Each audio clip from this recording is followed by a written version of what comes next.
எப்போவுமே சாமந்தி செடிக்கு நம்ம தண்ணி விட விட இது போல் பாட்டிலேருந்து சில டைமில் இறங்கி போயிடும்.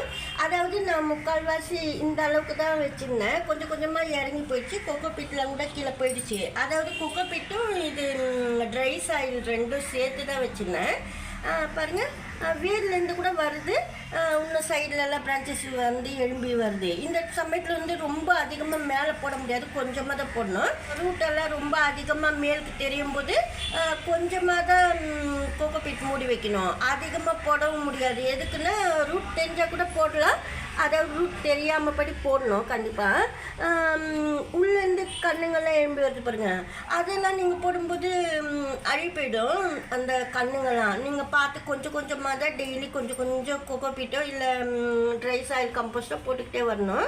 இது போல் சப்போஸ் உள்ளே போயிடுச்சுன்னா செடி வந்து வெளியே எடுத்துகிட்டு கொஞ்சம் எப்படி வேர்லாம் கீழே இறங்கிட்டு இருக்கோம், அதுக்கு சொல்கிறேன் நான். வெளியே எடுத்துகிட்டு நம்ம கொஞ்சமாக கீழே இறக்கி போடணும்.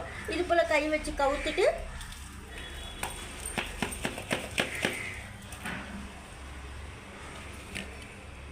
பாருங்கள், அழகாக வந்துச்சு பாருங்கள். இப்போ வந்து பாட்டில் வந்து கொஞ்சமாக கொக்கோ பீட் போடணும். நீங்கள் இப்போது எந்த மண் போடுறீங்களோ இந்த பாட்டுக்கு அடியில் கொக்கோ பீட்டு கொஞ்சமாக மண் ரெண்டுமே நான் சேர்க்க போகிறேன். கொக்கோ பீட்டு சாயில் இருக்கிறப்போல நம்ம வந்து இந்த செடி எவ்வளோ மேல் போட்டோ அவ்வளோ போட்டு வச்சுட்டு கலந்துக்கணும். நல்லா தண்ணியோடு இருக்கக்கூடாது, மண்ணெல்லாம் நல்லா கொஞ்சம் காஞ்சப்போல இருக்கணும். ட்ரை சாயில் ஆகிடணும் எப்போவுமே சாமந்தி செடிக்கு நடும்போது. ஏன்னா நம்ம திருப்பி தண்ணி ஊற்றும் போதெல்லாம் ரொம்ப சேறு மாதிரி ஆகிடும் சாயில், அதுக்கு சொல்கிறேன் நான். சாமந்தி செடி எப்போவுமே வந்து ரொம்ப அதுக்குன்னு ஈரப்பதமாக இருக்கக்கூடாது. நீங்கள் வந்து இதில் வந்து மண்புழு எருவு அந்த மாதிரி சேர்க்குற மாதிரி இருந்தால் சேர்த்துக்கலாம்.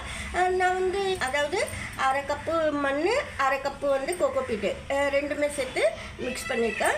இதுலேயே பழைய மண் தான், சத்தான மண் தான், கம்போஸ்ட்டு எல்லாம் கலந்துட்டு இருக்கோம். அதனால் நான் உங்களை தனியாக போட்டுக்க சொன்னேன். சப்போஸ் நீங்கள் நடும்போது வேர் வந்து மேலே தெரியும் போது நீங்கள் சாயில் தொட்டிக்குள்ளே இறங்கினதுக்கப்புறம் இது போலலாம் செய்யணும். ஏன்னா எப்படி நம்ம தொட்டி மாற்றணும் அதுக்கு சொல்கிறேன் நான். பாருங்க, லேசாக வந்து அழுத்தம் கொடுக்கணும். நான் ரொம்ப மேல் கலர் நடமாட்டேன், இருந்தாலும் நம்மளுக்கு திருப்பி உள்ளே போயிடும் சில டைமில். அதனால கொஞ்சம் மேல் பாகத்தில் வச்சிடணும். ஏன்னா தொட்டி வந்து அழகாக தெரியணும் செடி வச்சு அப்படின்னா கொஞ்சம் கம்மியாக பாருங்கள். இது வந்து கொஞ்சம் கம்மியாக தான் இருக்குது, அது போல் கம்மியாக தான் இருக்கணும்.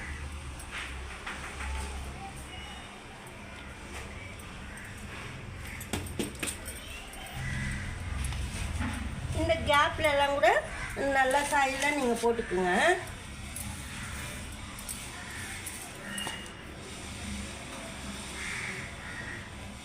நான் அப்புறமா கூட இன்னும் கூட கொஞ்சம் போடுவேன். அதாவது ஒரு நாள் கழித்து நம்ம போடும்போது சைடெல்லாம் உள்ளே போய்டும். தண்ணி ஊற்றும்போது மேல் பாகத்தில் நீங்கள் வேர் தெரியாதபடி கொஞ்சம் கொக்கோ பீட்டு சாயில் ரெண்டுமே கலந்து மேற்கு போட்டுடணும்.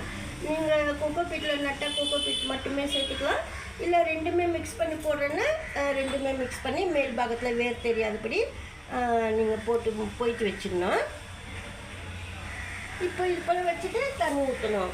தண்ணி அதிகமாக ஊற்றக்கூடாது. டெய்லி கொஞ்சம் ரூட் தெரியாதபடி கொஞ்சம் கொஞ்சமாக போட்டுக்கிட்டு வரணும். கொக்கோ பீட்டு மண் சேர்த்தாப்புல மணல் கூட இதில் சேர்த்துக்கலாம். நீங்கள் சேர்த்துட்டே மூணுமே சேர்த்து போடும்போது இன்னும் நல்லாவே இருக்கும். இது போல் நட்டுணும். ஏன்னா செடி உள்ளே போகும்போது மண்ணெல்லாம் பத்தாது, கீழேயும் ரூட்டு இறங்கிடும் பாட்கடியில். அது போல் இறங்காமல் நம்ம கொஞ்சம் திருப்பியும் சாயில் போட்டுட்டு திருப்பி செடி இறக்கிட்டோம்னா இப்போது கொஞ்சம் நல்லா ஃப்ரீயாகிடும் பிளான்ட்டுக்கு. சாமந்தி செடியிலேருந்து ரூட்டெல்லாம் இறங்கி வரும், செடிக்கு நல்லா ஹெல்த்தியாக இருக்கும். இது போல் நம்ம அப்பப்போ வந்து சாமந்தி செடிக்கு நட்டு வைக்கணும். ஏன்னா மண் உள்ளே போயிட்டால் நீங்கள் இது போல் தான் செய்யணும். இந்த வீடியோ அவ்வளோதான். பிடிச்சிருந்தா லைக் பண்ணுங்கள். நன்றி, தேங்க்யூ.